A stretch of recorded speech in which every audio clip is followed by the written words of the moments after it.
पूरी दुनिया में पक्षियों की 10,000 से भी ज्यादा प्रजातियां पाई जाती हैं। सभी के वही 2 पंजे, 2 पंख और 1 गर्दन होती है। लेकिन इन्हीं में से एक ऐसा पक्षी है जिसकी एक अलग ही पहचान है, जो आसमान का सीना चीरकर हजारों मीटर ऊपर 120 किलोमीटर की पर हावर की रफ्तार से उड़ता है, जो कि कई गुना अधिक वजन के शिकार को भी अपने पंजों में दबोचकर उड़ जाता है और इसीलिए उसे पक्षियों का राजा भी कहा जाता है, जिसे हम बाज के नाम से जानते हैं। और एक बाज इतना ऊंचा मुकाम हासिल करता है अपनी ट्रेनिंग और अपनी पुनर्जन्म की वजह से।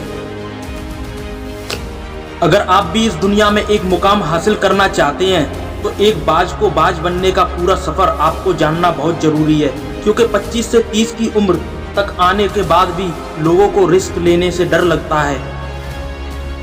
लेकिन एक बाज के जीवन की शुरुआत ही रिस्क से होती है। जिस उम्र में बाकी पक्षियों के बच्चे ची ची सीखते हैं, उस उम्र में एक मादा बाज अपने बच्चों को पंजों में दबोचकर हजारों मीटर आसमान की ऊंचाइयों में लेकर उड़ जाती है, उसे ये बताने के लिए कि तेरा जन्म आसमान का सीना चीर के सबसे ऊपर उड़ने के लिए हुआ है, तेरा जन्म पक्षियों का बादशाह बनने के लिए हुआ है। जमीन से हजारों मीटर ऊपर ले जाकर मादा बाज अपने पंजों से उसे छोड़ देती है और यहीं से शुरुआत होती है उसके हाई रिस्क ट्रेनिंग की। वो चूजा जमीन की तरफ तेजी से गिरने लगता है, थोड़ा नीचे आता है तो उसके पंख खुलने लगते हैं, नीचे आते आते पंख फड़फड़ाने लगता है।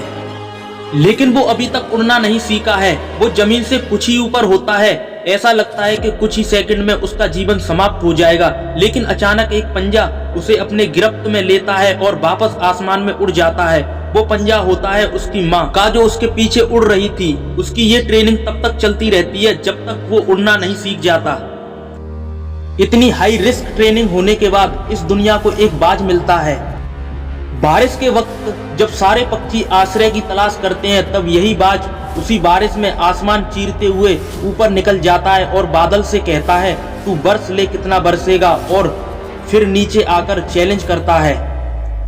एक बाज की उम्र लगभग 70 साल की होती है। जब वह 40 साल का होता है तब एक परेशानी उसकी जिंदगी में मौत बनकर आती है, जो आपकी परेशानियों की तुलना में बहुत बड़ी होती है, क्योंकि 40 साल की उम्र में बाज की चोंच इतनी मुड़ जाती है कि उसे शिकार निगलने में भी बहुत परेशानी होती है।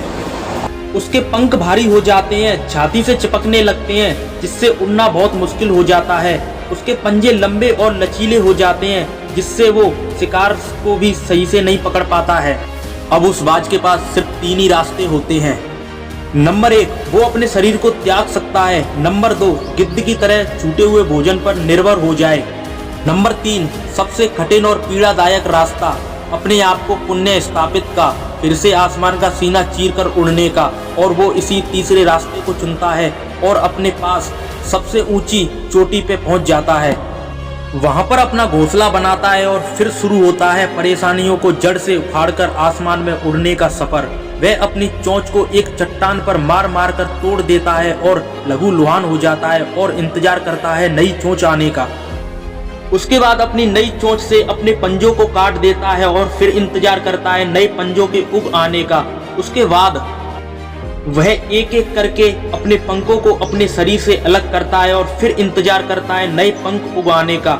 और इस प्रक्रिया में उसे समय लगता है पूरे 5 महीने का। इन 5 महीनों की कड़ी तपस्या से एक बाज का पुण्य जन्म होता है। वो फिर से तैयार हो जाता है आसमान का सीना चीरकर उड़ने के लिए। जो 3 रास्ते बाज के पास थे, वही 3 रास्ते आपके पास होते हैं। लेकिन कुछ लोग पहले रास्ते को चुनते हैं और परेशानियों के तले दबकर सुसाइड कर लेते हैं। ज्यादातर लोग दूसरे रास्ते को चुनते हैं। वो परेशानियों का बोझ पड़ते ही अपने लक्ष्य को छोड़कर एक नॉर्मल लाइफ जीने लगते हैं। और कुछ वो लोग होते हैं जो इस परेशानियों को लात मारकर अपनी मेहनत के दम पर बाज की तरह आसमान की बुलंदियों को छूते हैं।